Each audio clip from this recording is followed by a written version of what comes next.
Welcome to episode 61 of Shane Talks. By the way, did you hear that 18-second? We're putting that to rest this week with Jason Talks again. But we want to say thank you one last time to Micah for giving us that amazing opening music. Thank you, Micah. Now we're going to stop talking about that at the beginning of every episode. Today, our episode is just specifically about movie musicals because apparently Shane thinks I talk about nothing but musicals, and that's the only thing I'm allowed to talk about on this show. We're going to venture off there next time. But anyways, for the first time ever, as a guest of our show, which Shane is jealous of, by the way, because he told me how much he adores her, we have Samantha Northheart. Thank you, Samantha. Hey, everybody. Thanks for having me. Yep. Samantha is a current New Yorker. She has worked for KTS, selling, pawning off those extra tickets that they have. And yeah, so that's the as a teaching artist, I got to teach the general public about the theatrical offerings here on the Great White Way and help them hone in on the right show so that they didn't just go, I want to see Chicago. That's been playing forever. Nothing wrong with Chicago. Just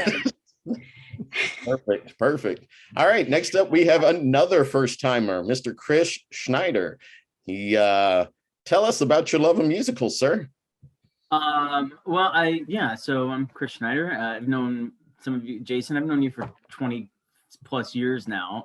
And we share our love of musicals, so much so that I am very lucky to work in the industry with Broadway Across America. So I am just thrilled to be able to come on here and talk about the thing that we love in life. So I'll be interested to see, because you and I, in 20 years, we really haven't sat down to talk much about musicals and to learn movies, what each other likes, what we don't like, and this, that, and the other. So I'm looking forward to a fun conversation tonight. All right. And what's coming up next week? Oh, for us next week, as we're going to be just shamelessly plugging things, but it goes with tonight's theme because it is a musical based on a movie. It is direct from Broadway. It's Pretty Woman the musical. So we have that here at the Murat Theater at the Old National Center all next week, Tuesday through Sunday, the 15th through the 20th. So tickets are available, all Ticketmaster outlets, and it has a star in it that I know Shane is jealous of if he's on this call to be talking about it, but I know your love of Rent too. But Adam Pascal, who was the original Roger in Rent, and he was in Memphis, he was in the Sunday scene of Tick, Tick, Boom, if you all saw that, which I'm sure we'll probably talk about later on as well. He is starring in the Edward role of the in the musical, and then also one of the ladies from Wicked, and I'm blanking on her name. It is Olivia Vallee. Is starring in the Julia Roberts role, the Vivian Ward role. So awesome. The cast is great, so it'll be fun all next week here in Indy. Awesome. Thank you so much for that, Jason, I'm hearing a theme, though. That's two, at least, out of the three of us who have known you for a short amount of years and are in the industry and have not talked about movie musicals with you. Because I've seen many a film with you when bouncing through the Indiana and or Boston area. And yet... here we are. What's the deal with that? Do you not like to talk about things like that with us? I feel a little bit jaded. I don't know about you, Chris, but I think it shows, you know what though? It shows that like we have friendships based on a lot of other things. And so we have other things besides our jobs to talk about it. Right. Right. So. That's fair. I like that. I like it. And last but certainly not least is Mr. Chris Meek. This is your second episode of Jason Talks. Both of them musical. Chris and I were in high school together and did musicals and show choir and all that fun jazz or all that jazz.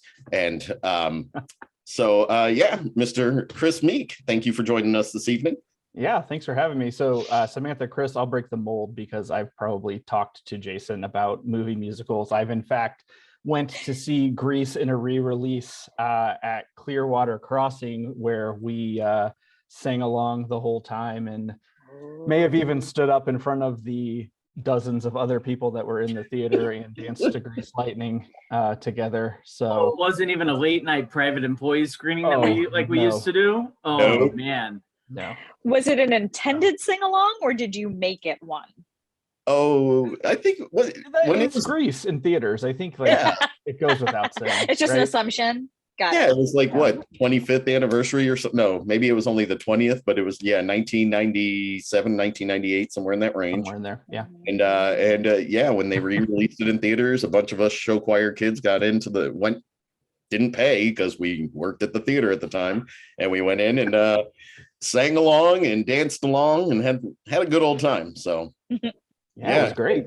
Chris, you said you've got something coming up cool really soon, right? Yeah, absolutely. So I for those of you who know me and have followed what I do in indie, improv is a passion of mine. And we found ourselves, in the past 2 years, not able to get in front of folks to do improv. So we made the most of it and started doing improv virtually through Zoom. So every Tuesday night, not every Tuesday night, first and third Tuesday nights on Twitch, I participate with some folks from Indy and Chicago in an improvised game show called Forgot to Mute through the Trident Network. So check out the Trident Network, follow them on Twitch, and come and play some games with us, give us great suggestions and laugh along. We'd love to have you. Perfect. Thank you. Now we'll definitely have to check that out soon. So we brought you all along because of our love for musicals and especially movie musicals. But I was thinking of playing a little bit of 6 Degrees of Separation, kind of like Kevin Bacon here, just to get everybody in a weird kind of way. So I've already mentioned that Chris and I went to high school together and that we were in musicals together. What's kind of fun about that is the fact that he went to Ball State, where Shut up. I did. Yes. And so brief little pop through. So you guys have that 6 degree of separation. And then on top of that, one of her best friends is my wife and I's best friends is Mr. Matthew McNear, who also worked at Clearwater with Chris Schneider and I while we were running around being silly at movie theaters. So yeah, just a tight knit little group. But yeah, so the last thing I'm going to bring up is while talking about this episode and putting it together, I had no idea that there were 8 different types of musicals. I looked into it. If I learned that in a class in college, I totally forgot about it. But yeah, so the film musical is only one of the 8 musical types. Can you guys name any of the other types that you guys would want to come up with here? Any ideas? Just throw them out. I have no idea. Well, there would my be biggest gripe is that it's usually, for me, it's when people don't differentiate the difference between a musical and a play. Like, oh, Wicked, I loved that play. I'm like, it was a musical. That's about the extent of the variations that I know, and that probably means I'm terrible at my job. But well, if you're talking, so what would you consider the primary one that you are referencing, Jason? So, like, film musical is one of the 8, but apparently, when you look at all of them, when they typically make a musical, what is it that they write? I hear what you're saying. Okay, so I would say that there are jukebox musicals. Yep. That have songs that are good.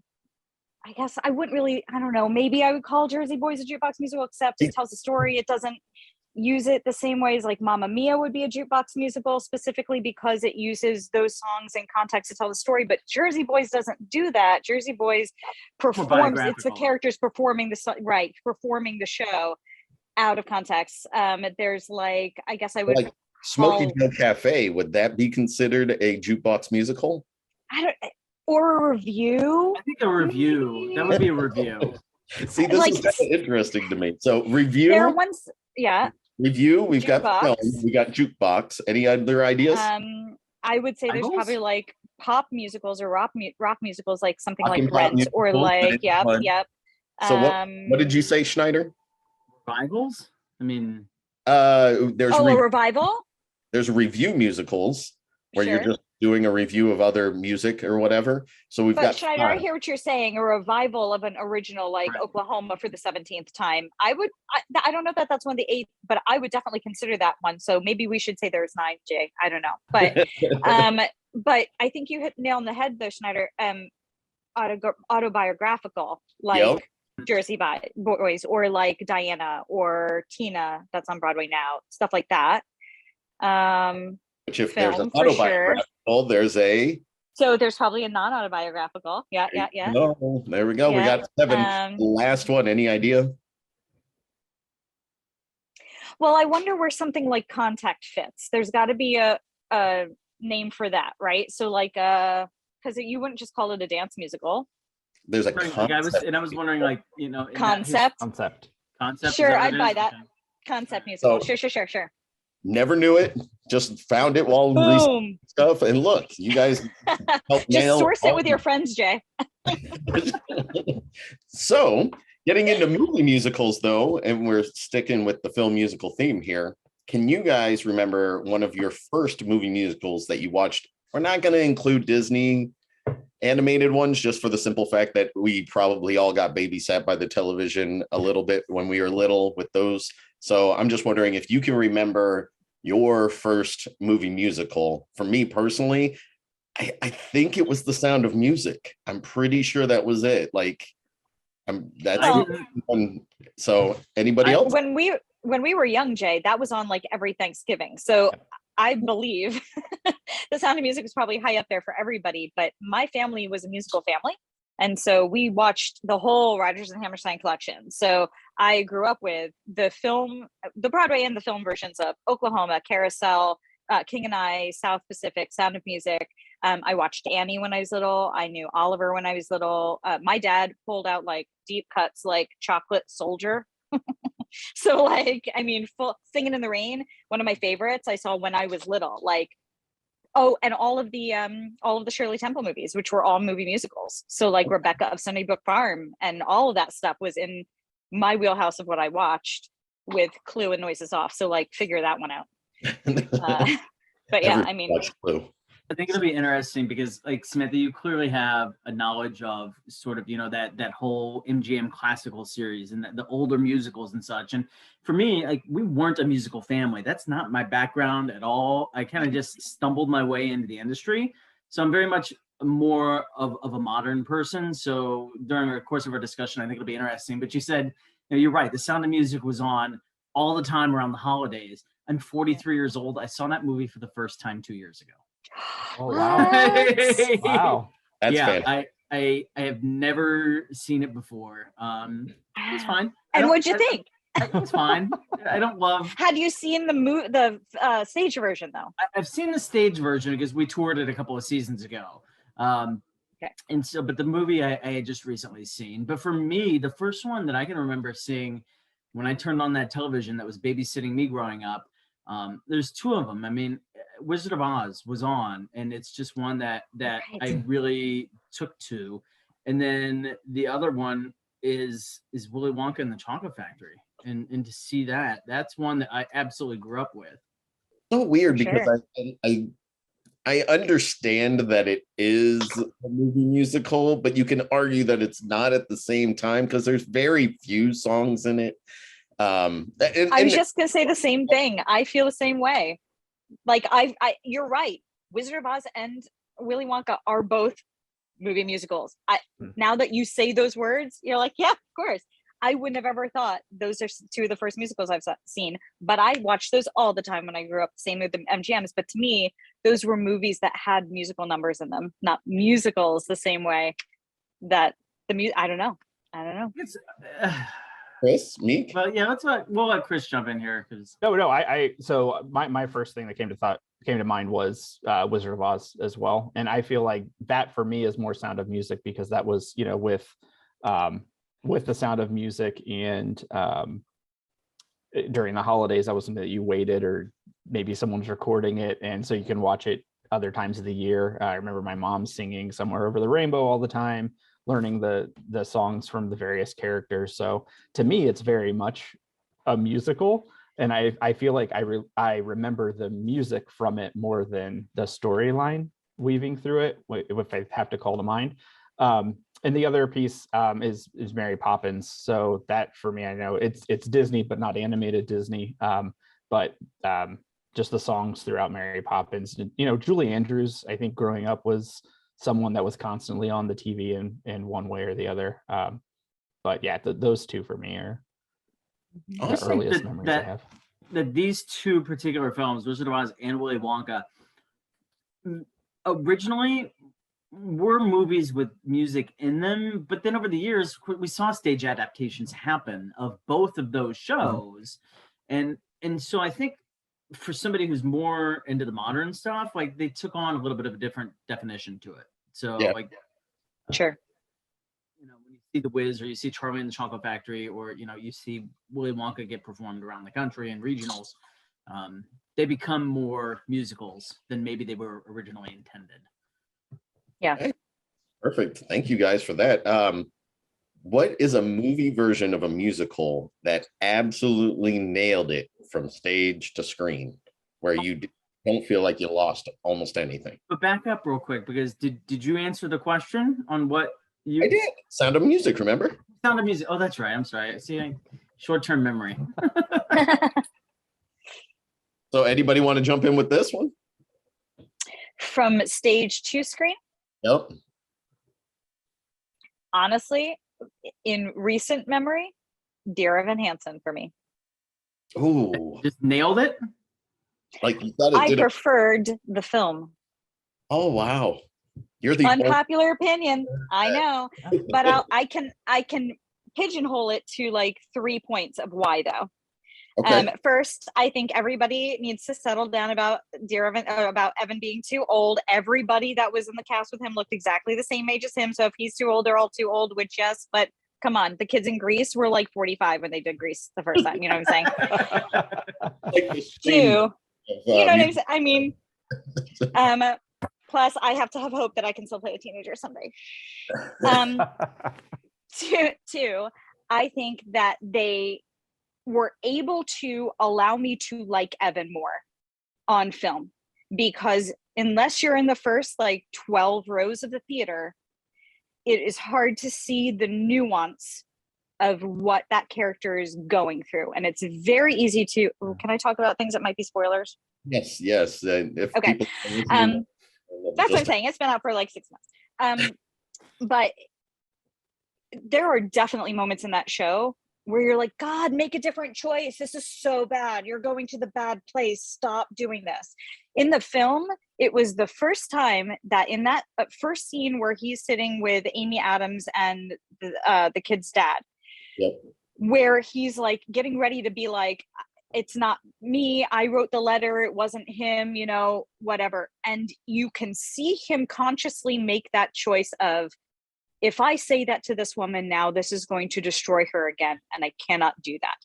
You see in that moment, it isn't for him, it's for them. Now, yes, it becomes for him many times throughout the show. And I certainly don't agree with many of the things that he chooses to do. But by the end of the show, I had way more empathy for the situations that he ended up in. Not on stage, oftentimes I felt like he got himself into those situations, and on film it allowed me to feel like sometimes the current was just sweeping him into situations he didn't have a way to get out of without it being bad no matter what, and thinking, if I just do this one more thing, then it'll be fine, and not realizing that it had snowballed out of his control. And 3, just piggybacking on being able to be that close on Ben Platt when he's doing some of that work. I mean, I love him anyway, Pitch Perfect, come on. But when you get to see some of his work and him truly just live through those moments in real time of not only what he's putting other people through, but his own struggles that he's still going, those didn't disappear. He didn't just all of a sudden feel better, but he's creating crap for other people. Like, he's living through his personal struggles this whole time too. I left that theater truly feeling something and not expecting to go, because I didn't love the stage show. I liked it. I loved the music, but I was like, I'm uncomfortable. 2/3 of this show, I am uncomfortable. I'm sweating. This is making me anxious. I don't like Adam Sandler's Waterboy for the same reason. Like, things happen, it makes me feel icky. I don't like feeling uncomfortable when I want to just be like, oh my God, make different choices with your life. So like, this show was hard for me. And I left the theater, the film version theater, loving the show and ready to go back and watch it again. And I do not often feel that even the film versions that I think are great representations, tick, tick, boom, that they were surpassed what I could experience in a live theater with live singers. And Evan Hansen was that for me. That's great. All right. So Mr. Meek or Schneider, do you want to take it, run with it? Yeah, for me, since you gave me a nice segue to Jonathan Larson, I'll say Rent. I think them bringing back the majority of the original cast that could do it really gave you the feel that, you know, the soundtrack that you listen to, if you got the opportunity to see it when it was on stage, like it just continued that feeling of how great Rent was and the excitement. And then when you heard it was coming to theaters, it was like, oh my gosh. And then you hear someone who's in Pretty Woman is going to be in it, and you hear someone who is in Adventures of Babysitting is going to be in it, who are carrying, you know, over from that original cast, and just that excitement builds, and then they delivered. I mean, I feel that similar to Dear Evan Hansen, you get. Now I haven't seen the stage versions. I've only seen the movie version. So I thought it was great. I've, you know, listened to the soundtrack and love the music, and tying those pieces together for me through the movie I thought was wonderful. But I feel like with some of the characters, specifically in the movie version of Rent, with Angel and Tom Collins and their relationship, you see so much more of that because you get to see the faces of the actors, you get to see the emotion, their thoughts that generate their feelings that you don't always get, that you know they're doing on stage to get to the place that they need to be, but it just adds so much more to the experience. And I remember walking out of the theater and ready to go see it again, and, you know, getting the movie soundtrack instead of and along with the original Broadway cast, and just giving every opportunity after that to continue to see it, to continue that feeling that you hope stays with Rent as it tours and continues to go on. So that for me was one that first came to mind. All right, Mr. Schneider.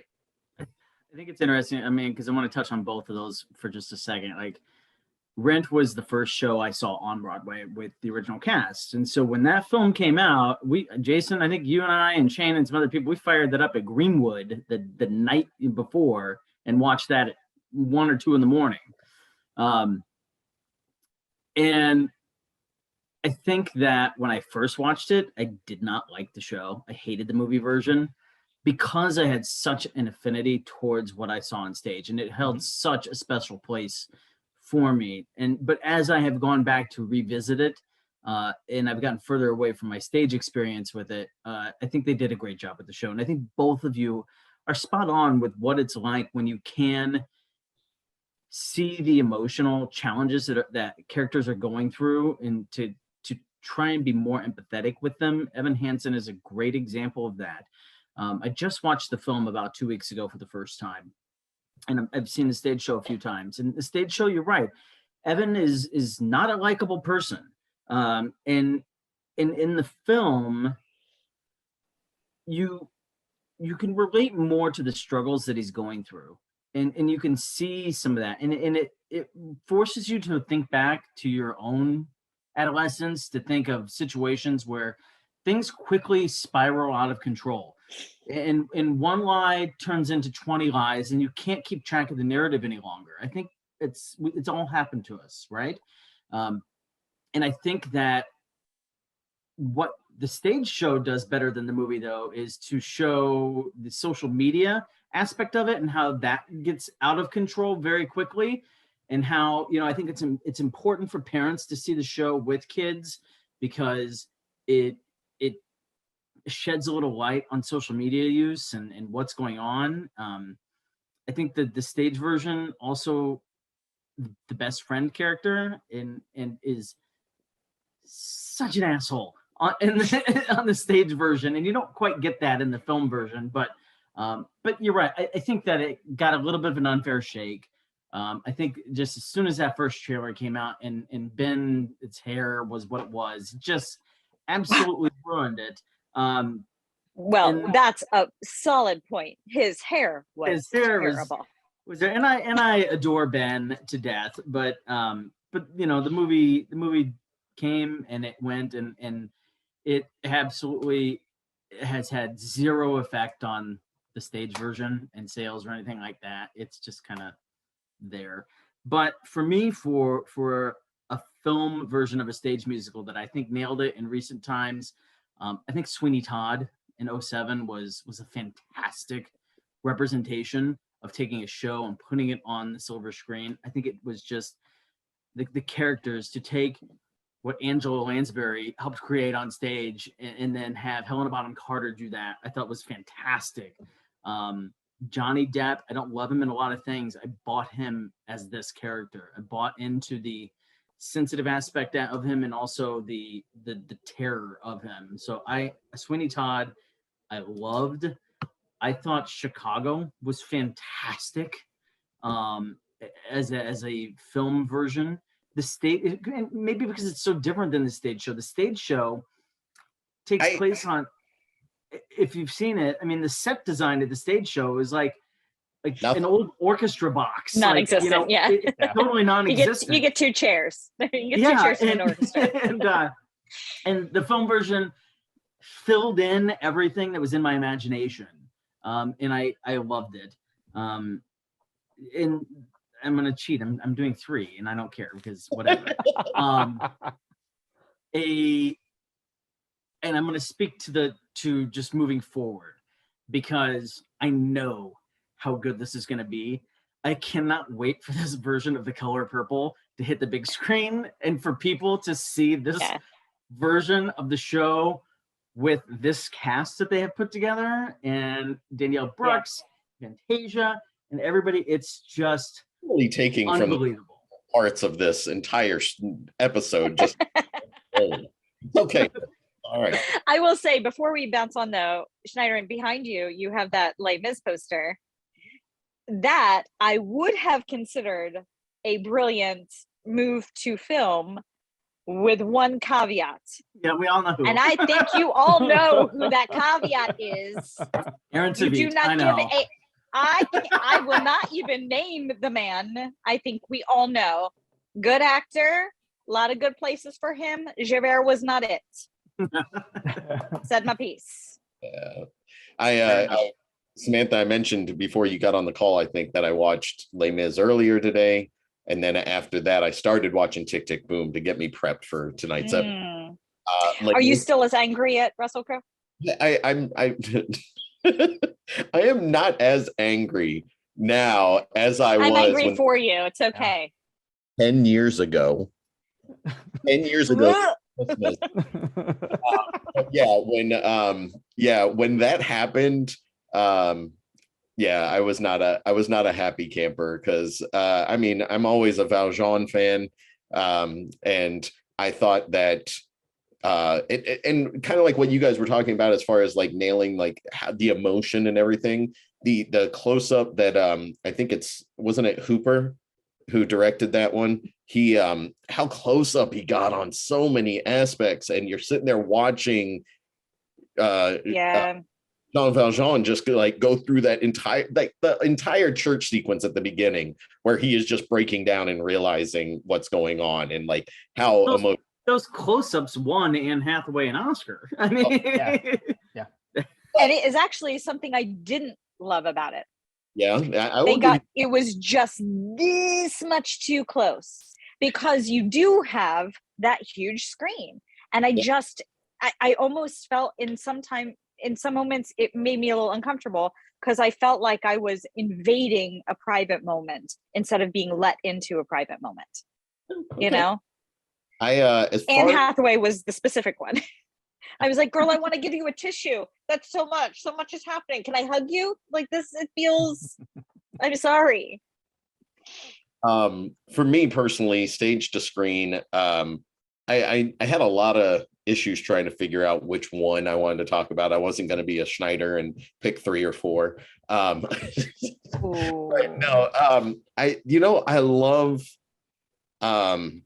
my issue with Dear Evan Hansen. We'll talk about that sometime soon. But Rent, I didn't like the fact that they cut out a couple of songs. I thought like you could have put them in, nobody would have cared. Like if you're going to see Rent, that 2 hour mark is not it's not going to be the end all be all. But their running time could have been a little bit longer, and you could have left in Halloween and a couple of other those songs that they cut out that I really love. Which I wish I had the editing chops to just grab the deleted scenes off the DVD and add them into the movie. But whatever. So besides that, from stage to screen, Hairspray was like, when I saw the play, or sorry, Chris, when I see, this is what I'm talking about. when I saw a stage musical version of it, it was very Technicolor and it was like the most energy I've ever felt coming off of a stage ever. And I saw it here in Indy, so it's not like it was like the Broadway production of it, so that it was, it wasn't Broadway. So our national tour that we did. Yeah, it was a national tour, but it's also, it's it always was Broadway. Samantha knows. Sometimes I'm just gonna sleep down and let this fight go. I don't know how to tell the difference between regional and national tour, so I don't know. Broadway Across America, it's a national tour. Okay, all right. Well, thank you for that information. Right, Schneider? If you guys get it on Broadway Across America, it's a national tour. Yeah, it's we just do the national tour. So, yeah. Locally, regional productions will be at like Footlight, they'll be at Beef and Boards, they'll be at Civic Theater, they'll be in the smaller houses, but the first and second national tours, equities and non-equities, will always go through us. Okay. So if it's part of the subscription series, it's part of the national tour circuit. Equity or non-equity, that's another conversation to be had, but they're all national tours, not regional productions. So but yeah, the energy coming off the stage was infectious, amazing. And then when I saw the movie musical, I had so much fun with it. And then on top of that, to see like Zac Efron doing Matthew Morrison's part. Morrison, yeah. Yeah, to see him do it was fantastic. They added the song Lady's Choice in just for the movie, which was fabulous. I love that song. So yeah, the as far as nailing that stage to screen aspect for me, and then they took some of my least favorite songs and pulled them out, so it really didn't bother me at all with that aspect. So moving on to our next one is, what's a movie musical that goes wrong? They did it absolutely horribly. They went and took a beautiful thing on stage and made a big old turd of a film. Anyone, feel free to jump in. It's Cats, right? Cats, right? I will say, I wouldn't say Cats, because it might be the first time that the stories actually made any sense. I don't dislike Cats the musical to begin with. I saw it when I was a kid and I was like, Cats on stage! And I also grew up on the East Coast. So like every time you watch TV from the time that you were like born until I was like 16, you just heard come see at the Winter Garden and the one cat going and you're like, okay, I have to go see Cats now. And on the radio you heard like 30 seconds of memory every 2 hours. So like Cats was Broadway when I saw that and Phantom of the Opera, and you always heard On My Own from Les Mis. Those three things were always on the radio, always on the TV. But the Cats, the movie, and we won't go into the whole erasing buttholes thing, actually did show some sort of storyline where I would, going back to the 8 types, call that a concept musical, sort of, because it's concept, right? Like I think Andrew Lloyd Webber did a lot of drugs and was like, what if Cats talked? And then like wrote a musical. Like that's what happened. And it was the 80s and everyone was okay with it. Right. Like we're gonna float off to the heavy side there. Man must have done for that show alone. Like but like, we're gonna, what were you, for those of you who didn't like the film Cats, what were you expecting? Well, a different musical? Like it was it's Cats. It's Cats. So yeah, I wasn't expecting to enjoy it anyway. I think for me it's it's in that same time frame where with Into the Woods, and I didn't particularly care for the screen version of Into the Woods, and it's because they just took as many big names as they could and just threw them on screen to get the general public to see a musical, in my opinion, and it wasn't necessarily the right casting choice for a lot of the parts. So I think just that alone, going into it with low expectations and it delivering on those low expectations, just because you don't enjoy watching some of those people in things other than musicals, then why would you want to see them here? So as much as I liked Anna Kendrick in Pitch Perfect, I'm tired of seeing her in movie musicals. Let's get some other talent in there. Can we give James Corden a break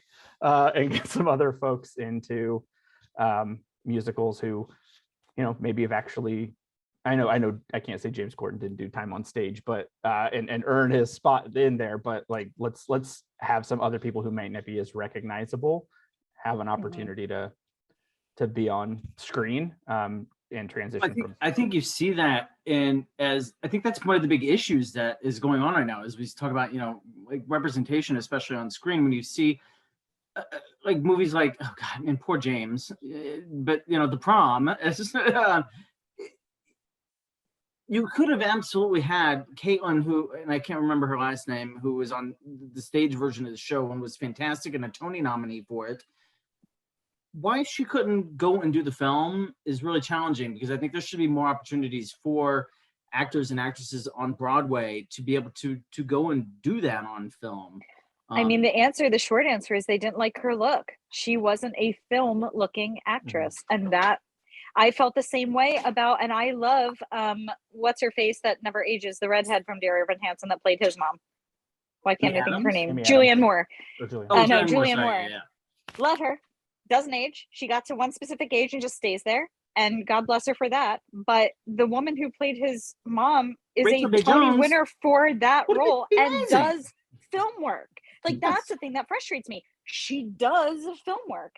And no one went to see Dear Evan Hansen because Julianne Moore was in it. And this brings me to my not the musical I dislike the most, because I will drop you with that one in a second, Jason. But I have to take umbrage with the Beauty and the Beast musical. Oh, yeah. Yeah. Understood. You have one of the most recognizable Disney IPs that you're going to get in our lifetime, and you picked a non-singer for Belle. You have to auto-tune that girl within an inch of her life, and I love her. She will always be Hermione. But I swear to God, there was no one in the world that you could, and introducing as your Belle. You know what I'm saying? You had everyone else and their mother in that film. No one was coming to, if you were going to see Beauty and the Beast, the movie musical, because Emma Watson was Belle, you are in the wrong place, and you were going to like me reading the phone book to you. You know what I'm saying? Like, have some standards, folks. Give me a singer, or like, sorry, Emma, have somebody else record it in a studio someplace and then lip sync for Jesus. You do not need to try to do everything, and singing is not your forte. And you knew it was going to be a problem when every trailer that came out showed little snippets of everybody in the booth, like singing their song and being adorable. And it gets to Emma and she just goes, no singing. And you knew that that was going to be a problem when you got in that theater. I digress. Continue. And at least Ariana Grande can sing. And so I'm going to be super interested to see what she does with Wicked when that comes around. But yeah. But you're and right, she has a Broadway vocal coach. Like, he will get her to eventually speak vowels and consonants. She was on Broadway. Like, her background is Broadway. So like, I'm great with that. But me too. Yeah. Well, you can pull in new talent and have them, because people are going to go see the movies regardless. They have such a fandom to them. And I guarantee if you would have had Rachel Bay Jones in the show, or, and along with Ben, like, maybe people would have gone to it more. Maybe there was the backlash of not having those original characters in there, but. All right.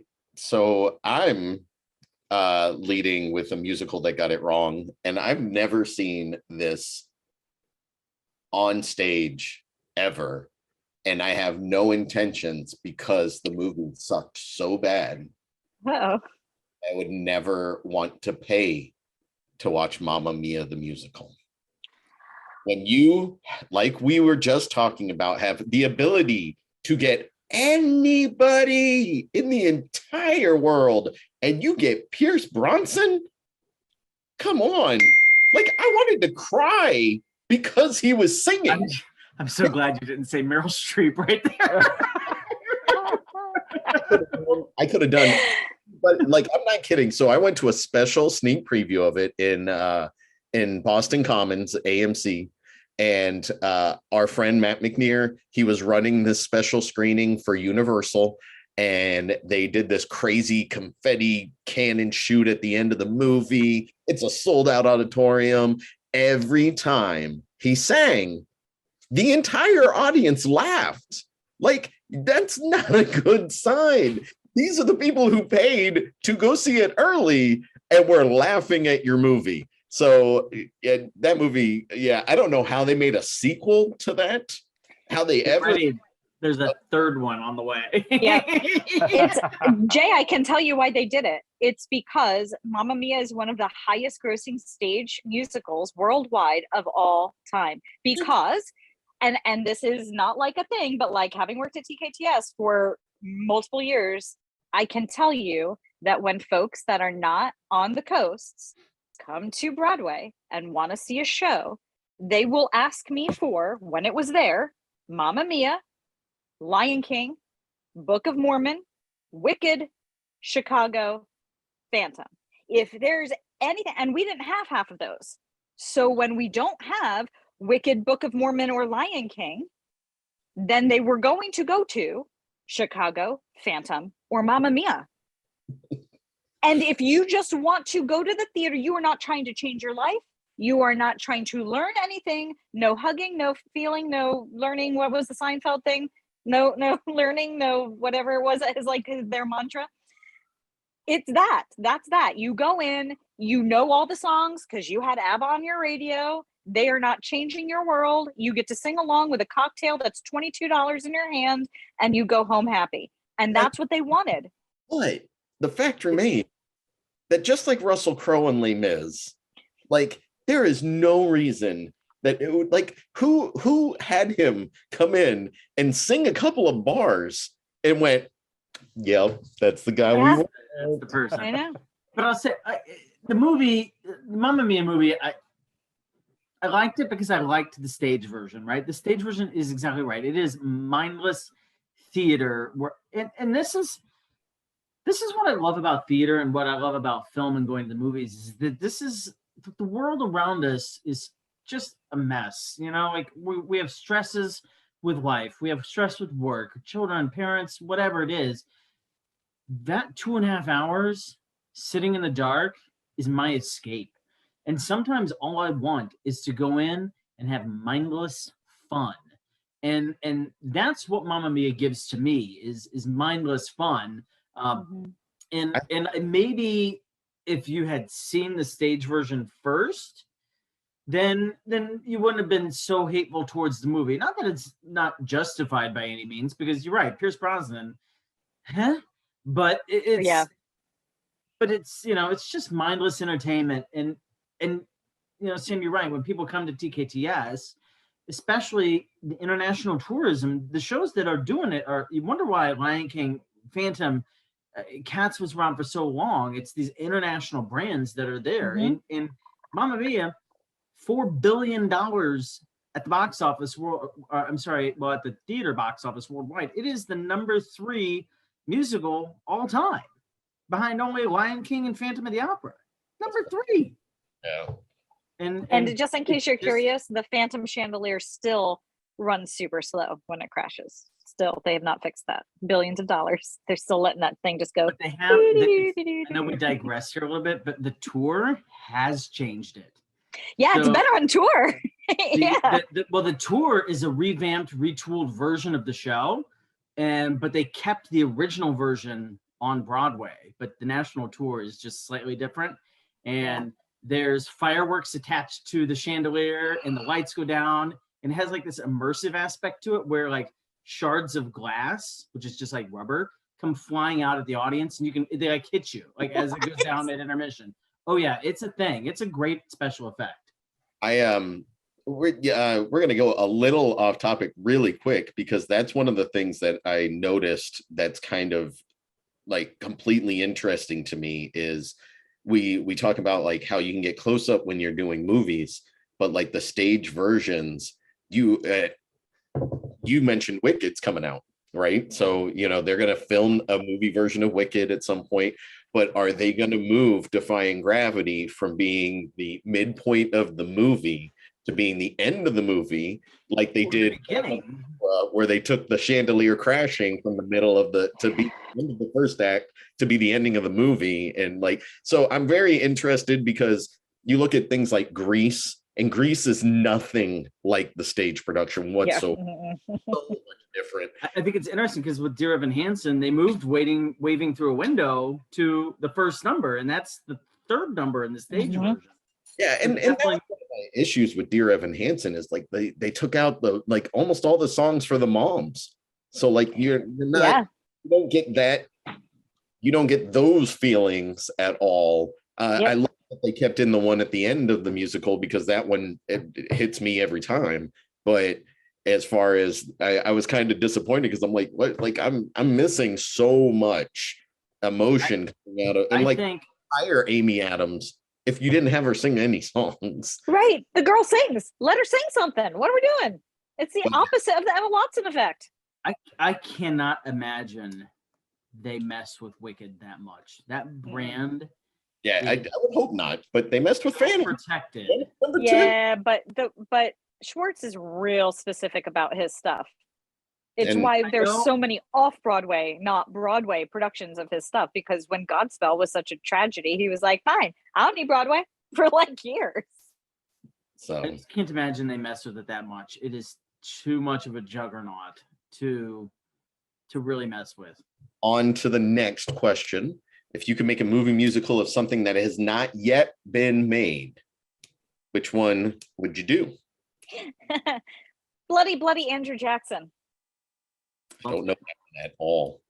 It's fantastic. It's what happened like maybe 5 years before Hamilton. Also came from the public. Starred Ben.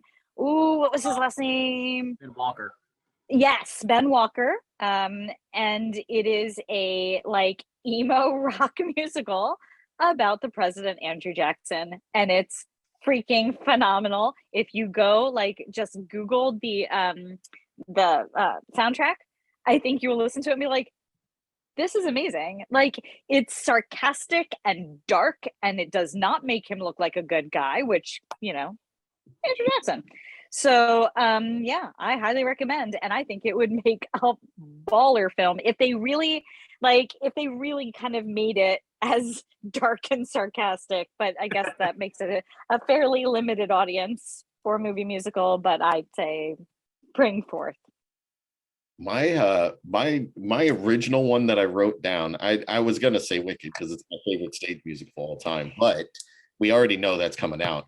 I was gonna say Big River because I absolutely love the music in that show. But I while talking to you guys, I just kept thinking about things, and I was like, you know what? I think the Drowsy Chaperone. If you guys don't know that musical, it's so fun. It's so silly. I think with the imaginative, like the imagination aspect of him listening to the record and everything, I think it could like flow and transform right in front of your eyes and stuff. And I think that would be so much fun, especially if Sutton Foster, we all know she's great on stage. She's been a huge musical draw for years. If she ever got to a point where she was maybe a bigger name with maybe movies or TV or something, I think that they could easily bring her back to do that because that would be fun. I think now that she's had younger, I think she's enough of a name they might trust her with it. Was she the original in it? Wasn't Beth Level in Drowsy Chaperone? Didn't Beth win the Tony for it? Oh, I thought they wrote it for. I thought it was a brand new thing for Sutton Foster. I thought, and I might be wrong. So Sam's looking it up. I can tell. I am. So Chris, what's your Original Broadway.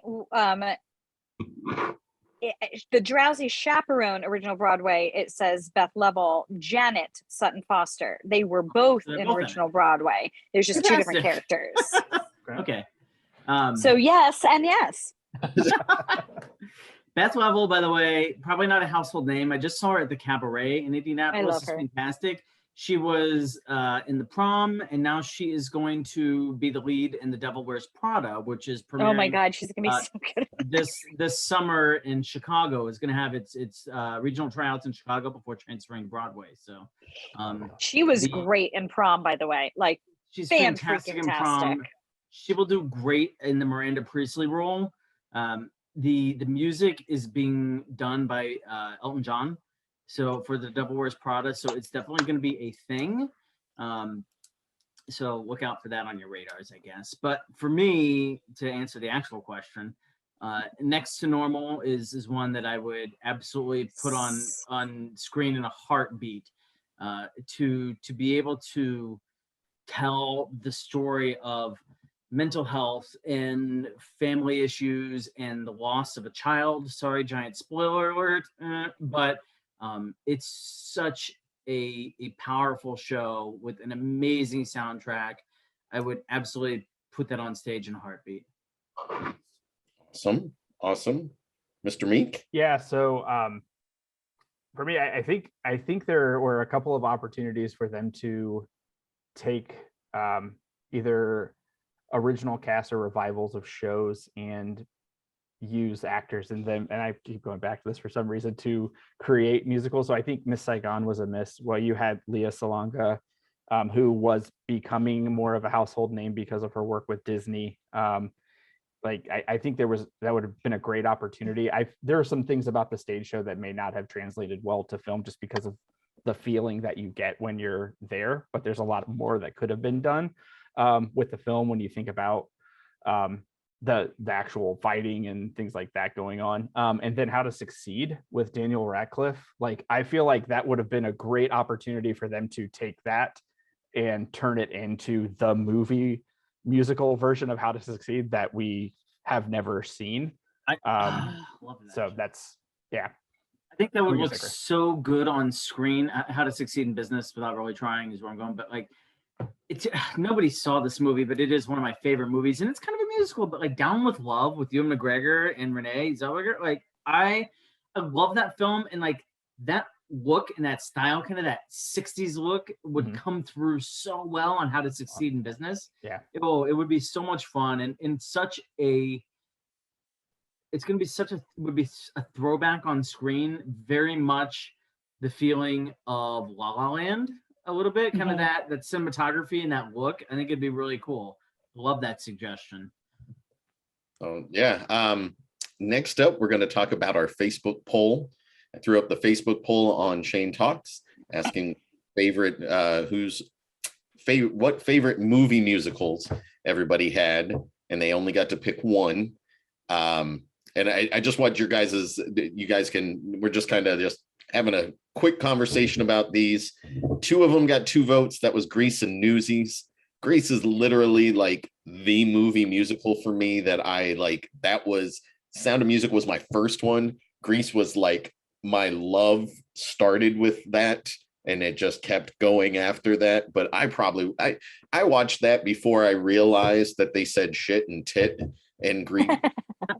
Like I was just singing along and not paying attention that they said pussy. Like I was just like years afterwards, I'm like, wait a minute, my parents were letting me watch and sing along to these lyrics. This is about teen pregnancy. What? Right? So Newsies, it's so weird because it's never been something that I know so many people that are my age that love it, absolutely love it, and I've never gotten into it ever. Like I've tried multiple times and I just can't for whatever reason. So that is a film to stage to back to film again, and I have not seen the source material original film, and everybody always yells at me for that, but the stage Christian Bale, I mean, it's good. great. Yeah, I loved the stage production. I'm so glad that they have a film version of the stage production because it was so good.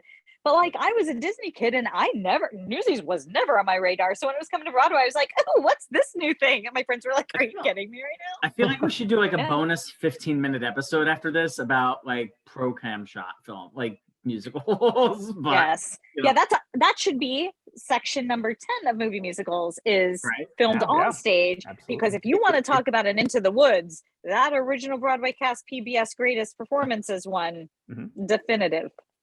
So, next up with 5 votes was Moulin Rouge. Like, what was that? 2000 or 2001? I can't remember. 2001, I think. So, absolutely love the movie. It was such a trippy thing. I'd seen Baz Luhrmann's Romeo and Juliet when that had come out while we were in high school, and thought that was just kind of cool and different. And then I'm watching this and I'm like, what the hell is going on? I felt like I was on acid the first time I watched it. But have grown to absolutely love it. Chris, you've mentioned that Schneider, you've mentioned that the stage version is amazing. And it's Chris's background right now on his, but the film version is one that I dearly love as well. And I think what made it so different, interesting, was it used some contemporary-esque music kind of mixed into the film, and that made it just stand out, and it was a little bit different.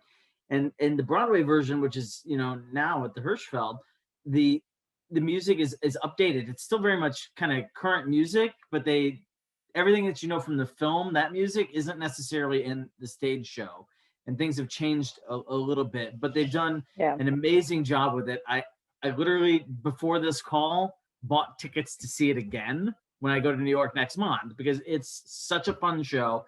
That set design, Chris, I don't know if you've seen the show or not, but that set is the star of the show. As much as Aaron is amazing and Danny and everybody else was, you walk into the Al Hirschfeld Theater and that set just absolutely knocks you on the floor. It's fantastic.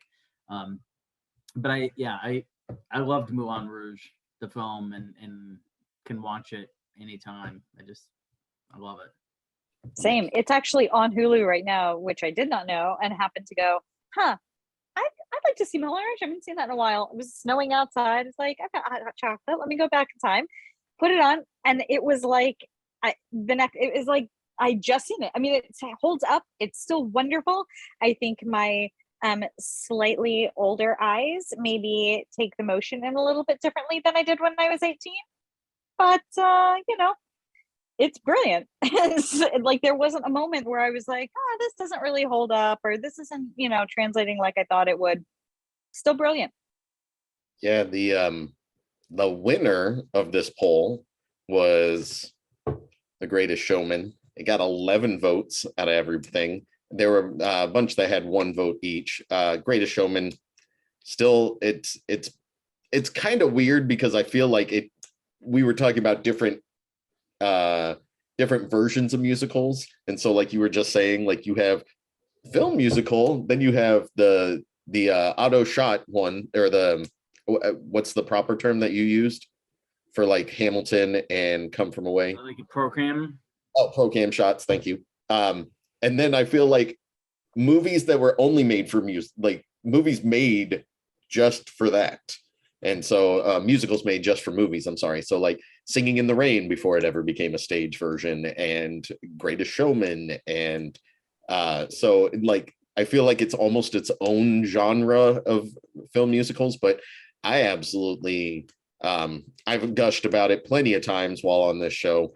And I teared up the first time they're dancing on the rooftop together, him and his wife. Like just the shot and the way things were moving, like I had literal happy tears just flowing out of my eyes.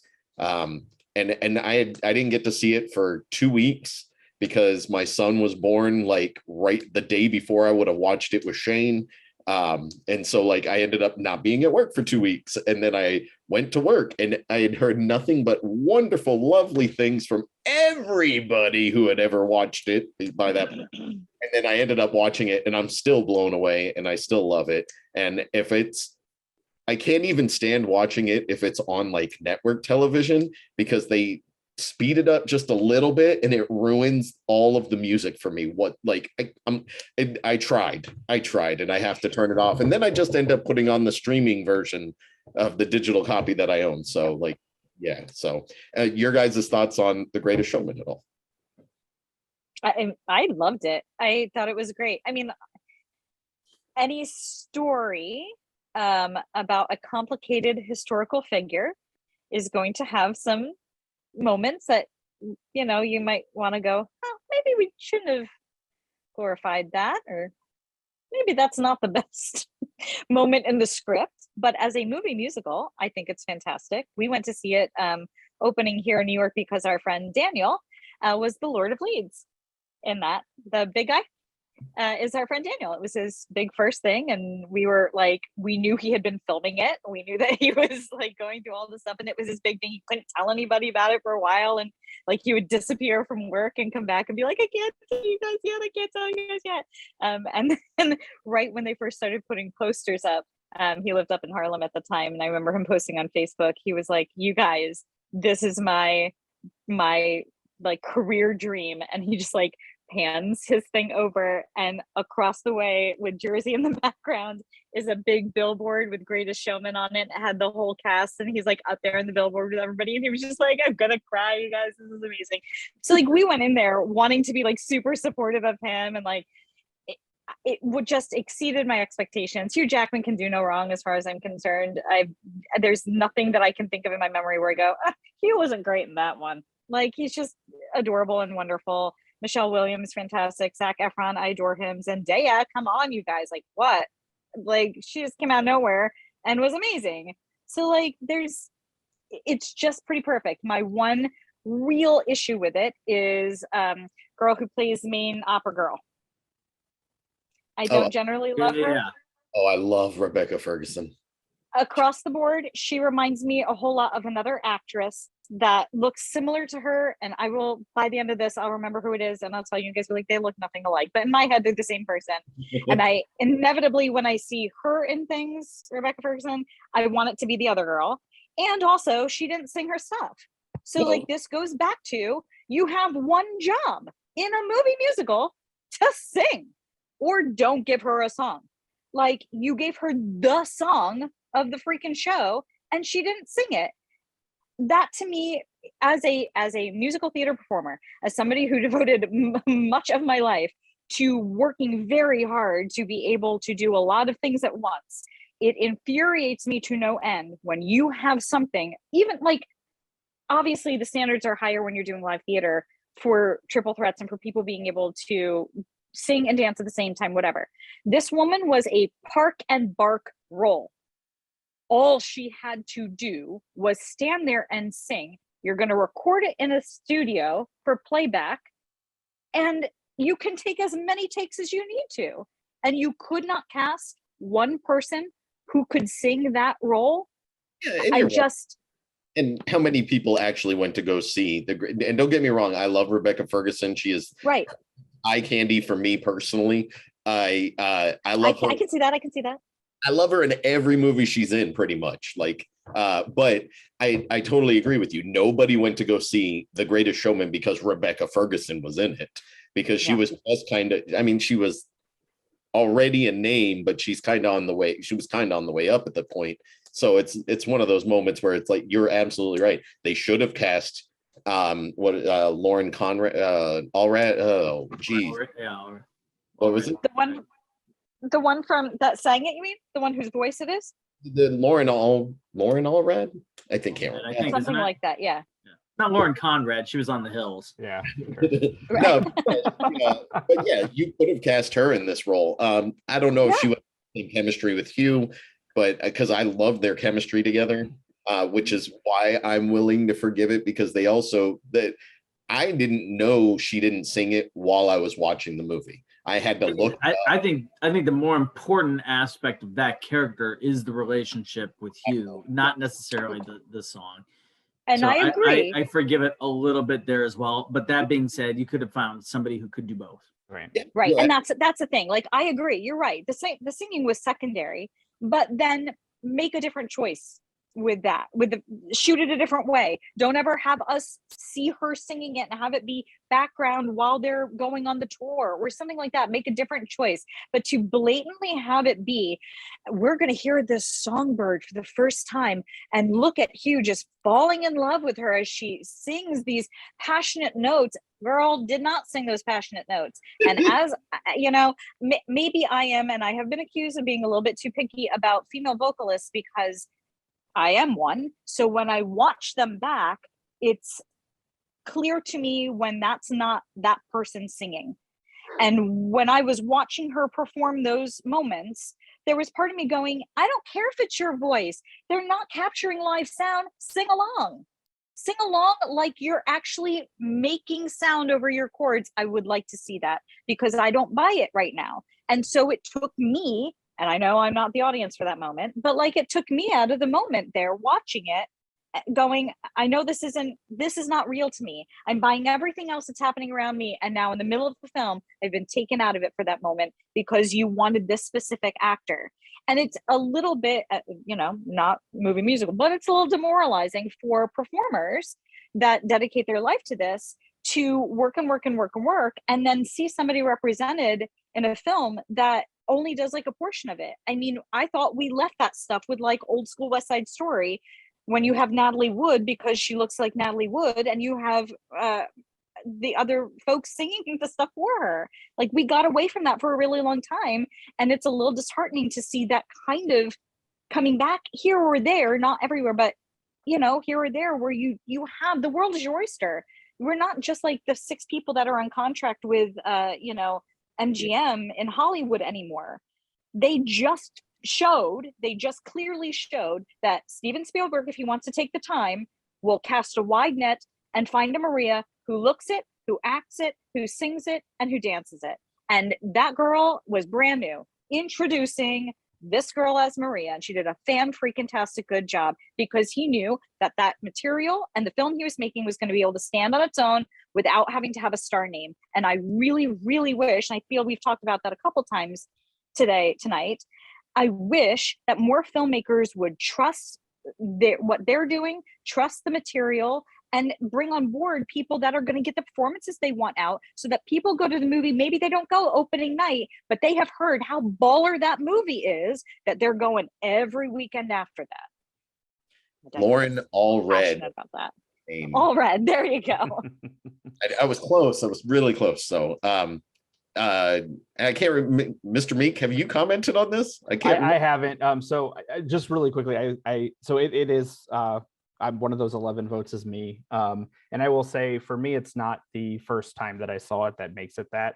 I thought it was fun the first time I saw it. I enjoyed the music, but in December of 2019, with the introduction of Disney Plus and us going into a pandemic, it opened up an opportunity for me to sit down with my son and I'm getting emotional for some reason, introduce him to something more than just the Disney musicals that we've watched since he's been growing up. And as at that time, him being 5, I thought it's not too heavy of subject material. The music's fun, and watching that with him for the first time, and him like following the story and really liking the music and dancing along, and then him coming home from school the next day, coming in the other room from school the next day, saying, hey, can we watch The Greatest Showman again? And like him picking it up, and then us being in the car and hey, can we listen to The Greatest Showman? Like, that to me, like, is what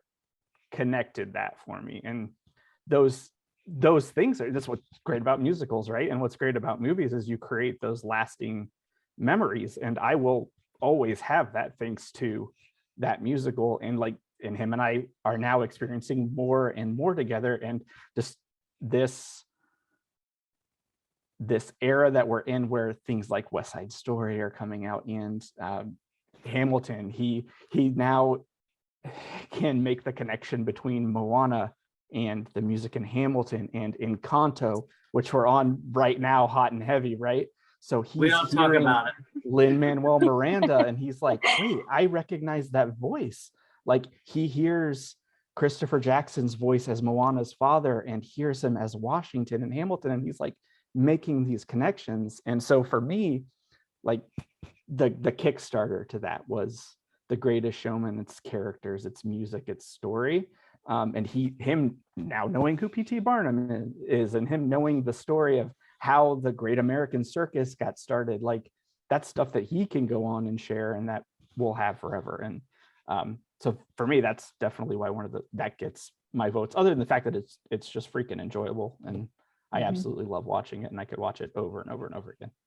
I know. And what I love about it, what makes it so good to me, it would have been my vote, but I think I wrote something else in, and I don't even remember. Right. Which I can't. Okay, great. So I think what is so unique about The Greatest Showman and how it has affected society as a whole is the Calissetto part is this is me, and I think when you watch that with your son, Chris, that song, you may not realize it is such an empowering song of self-acceptance, and the way that we look at others who we perceive as being different than us. As somebody who is in the LGBTQ plus community, like, that song took on an entirely different meaning for our community to say, to hell with you, like, we're here, and this is us, in acceptance. I think that's part of the reason this movie musical took off like it did, because so many of us relate to it in different ways. They did such a wonderful job of that. We all love a love story, right? A classic love story. Right. We love heartbreak within those love stories. We like to be seen on screen, and representation is more than just about, I think it's critical that we see, people of color, BIPOC communities on screen, but I feel representation through the lyrics of some of those songs, and especially This Is Us, and it just it elicits emotion from me, and I know within my own community that was just an absolute anthem, and it became an anthem for anyone who felt a little bit different, who felt like they weren't accepted, who felt like maybe they were chastised for something. It just was so powerful, and I think that's, when you look at the bearded lady character singing that, it's so relatable to any of us who have had a lot of struggles. And so I think this particular film just really did an excellent job with that. And Samantha, you're right. Hugh can just do no wrong, right? I mean, he's amazing in everything that he does. And it's because he's so friggin' likable and genuine and absolutely the kindest person you will ever meet in your life. And I know not being able to stage door right now is killing him, because he just is so genuine with people and his fans and everything else. And I think that comes through on the screen. Like, you look at him and it's just so damn likable. Well, and not the best singer by far, but he's damn good at it. But also, but he's the greatest showman, and that's not just the title of the movie. Yeah, it is him.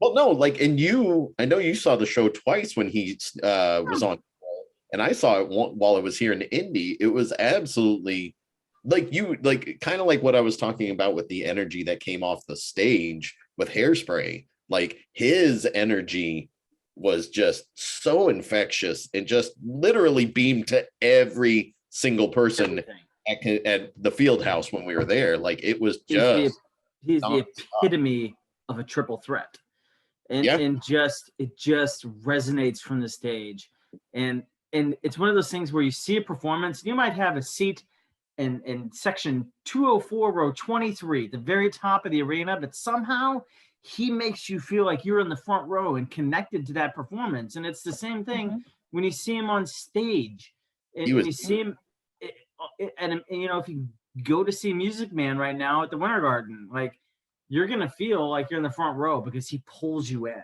and that's just how good he is. And I don't think that you can be that good unless you genuinely love what you're doing.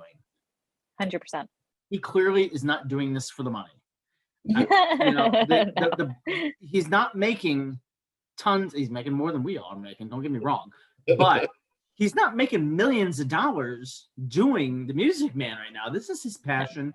It's what he loves to do, and you know, this P.T. Barnum show was his passion. It's what he wanted to do. You know, he wanted to do it for Broadway.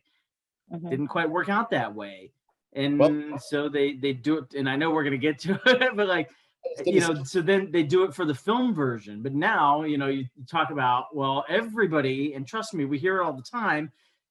Are they gonna bring Greatest Showman to Broadway? You know.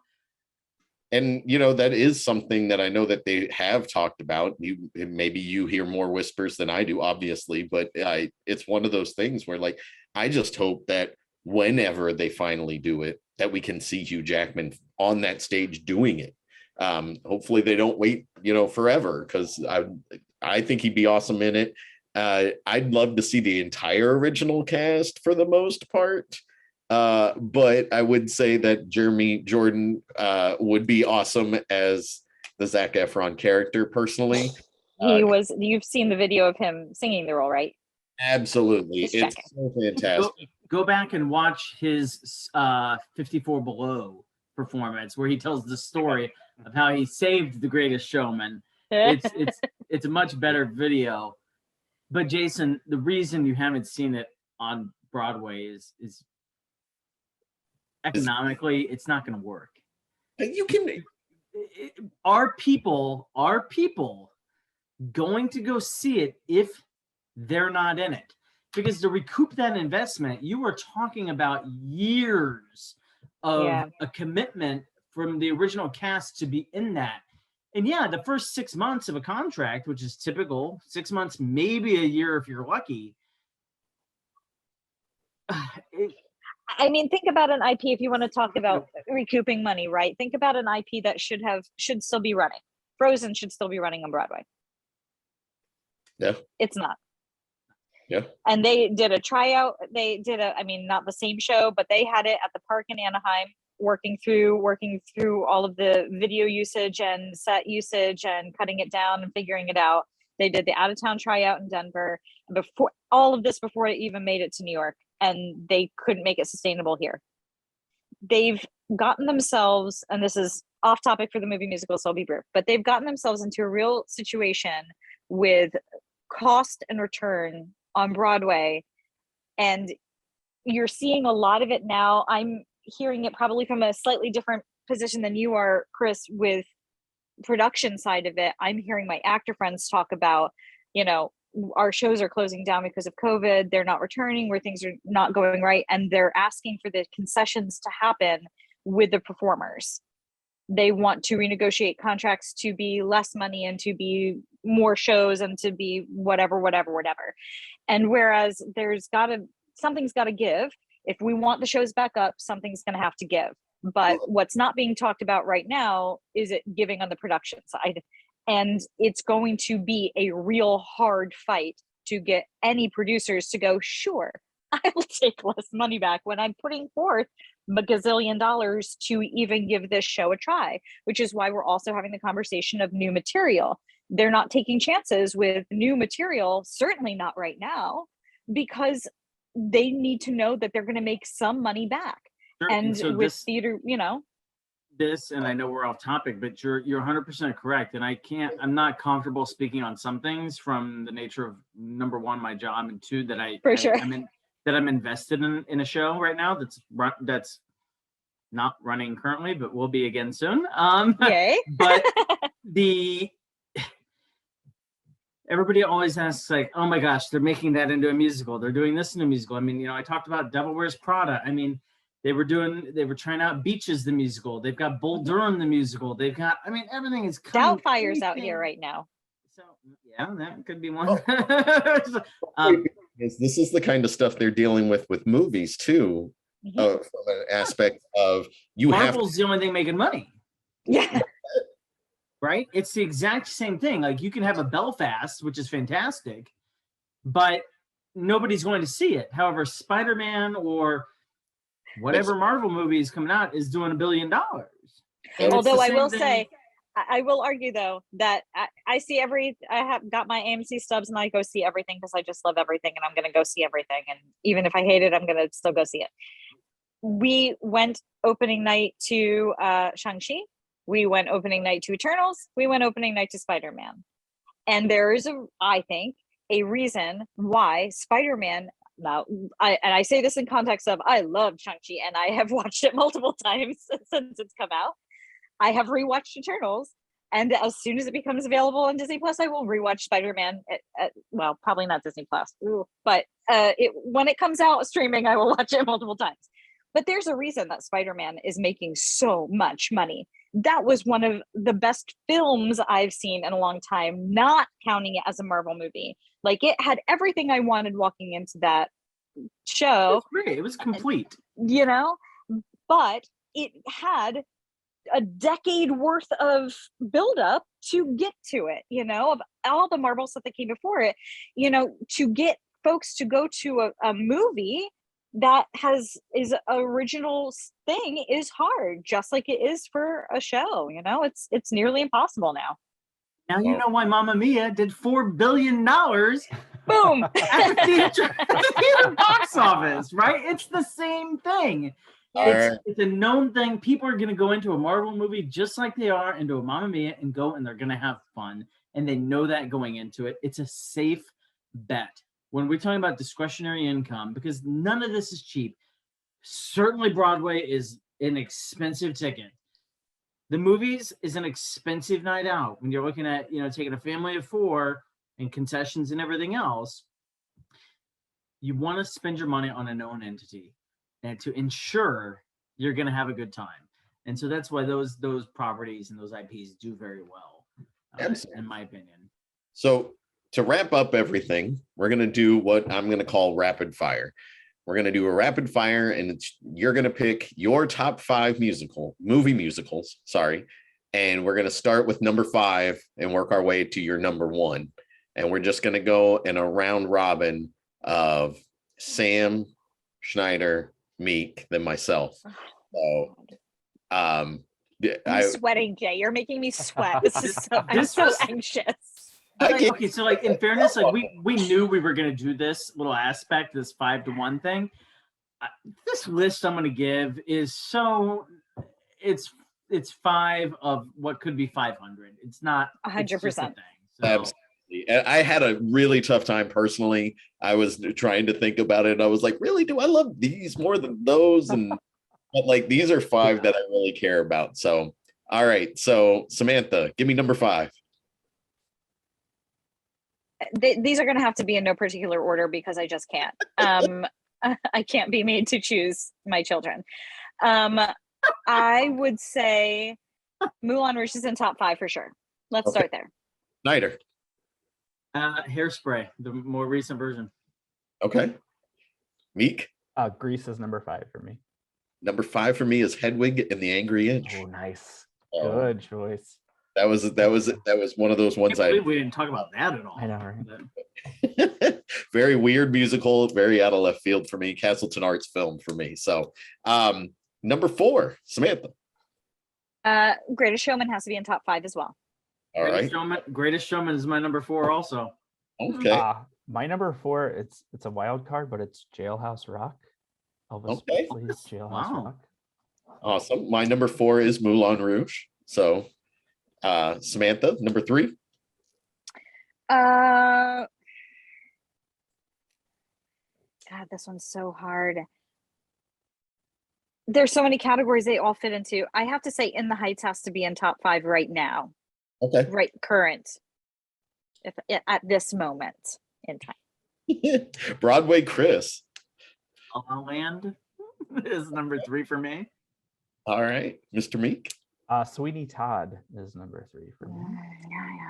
Grease is my number 3. So, and then going to number 2, Miss Samantha. This is rude, Jay. Rude. It's rude. Chicago. I know. Listen, you could give me 6 years, and I would be like, no, but I can't. But I still need more slots. Chicago is probably up there for me. Top 5. Okay. I sandbagged. So when we talked about like musicals that I thought nailed it, and I said Chicago, I didn't say what I really wanted to say because I knew it was on my list. And so Dreamgirls to me nailed it. And I loved it. So it's in at number 2 for me on this list. It's fantastic. All right. Mary Poppins is my number 2. Perfect. Mine is Guys and Dolls. That was the one that after Grease, I just kept watching over and over again. Marlon Brando as Sky Masterson, even though he didn't like his performance in it. If you read anything about him after he saw it, I loved it, and him and Frank Sinatra. So your number 1, Miss Samantha. All right. Again, this is just at this moment. And I was going to say both Mary Poppins, original and remake, because I love a Lin-Manuel Miranda and an Emily Blunt. But I would like to also caveat, I need to have honorable mention to Bed Knobs and Broomsticks. It's got to be in there for me. Love Bed Knobs and Broomsticks. All right. So Mr. Schneider, you're number 1. Well, apparently it's not a movie musical, but for me, Willy Wonka and the Chocolate Factory is hands down my number 1. I love everything about it. I love the world of imagination, being able to escape. It's just, I love it. I could watch it all day. Perfect. Mr. Meek? Yep. The Greatest Showman, for all the reasons that we discussed. Same for me. So thank you guys so much for being a part of this evening. It was a lot of fun. It's not every day I get to talk about musicals because not everybody loves these things. I'm not sure what's wrong with them, but maybe at some point they'll find something that we love as much as the Showman. So Jay, 2 quick things. One, I found the triplets that are lookalikes to Rebecca Ferguson that I always confuse with each other. They are Ruth Wilson and Michelle Monaghan. Okay, Michelle Monaghan, I will give you that in a heartbeat. Now, Michelle Monaghan is the one that I wish was every time I see Rebecca Ferguson. But when I happened to go, I literally Googled who looks like Rebecca Ferguson, and they were like, oh, the Hollywood triplets, and it's the 3 of their faces. And I went, yeah, for sure. This is why I screw them up. That's part 1. Part 2, I have to tell everybody to come follow We Are the Pup Pals on social media everywhere and help me save puppies around America. Absolutely. Because I definitely didn't say that in the beginning. So come help me save puppies. Yeah, we love the puppies just a little bit after musicals, apparently. Well, I sing to the puppies. That's how I get that all in. I just sing at my dog Mindy, and she hates me for it, but tolerates me because I feed her. So they all put up. And I'm going to cheap plug as well, too. Not for any of my shows, for all the shows. Right now, live entertainment is back. It is safe to go see shows. Please do go support local theater, go support national tours, go see a Broadway show, see a movie, go and get back out there and see entertainment. I am in Hell's Kitchen in the heart of New York, you guys. It's safe to come here. Just take your test before you come here and wear your freaking mask, and then come on over. We'd love to have you. Thank you so much, everybody, and I hope you have a great day, and thanks for listening to Jason Talks on Shane Talks.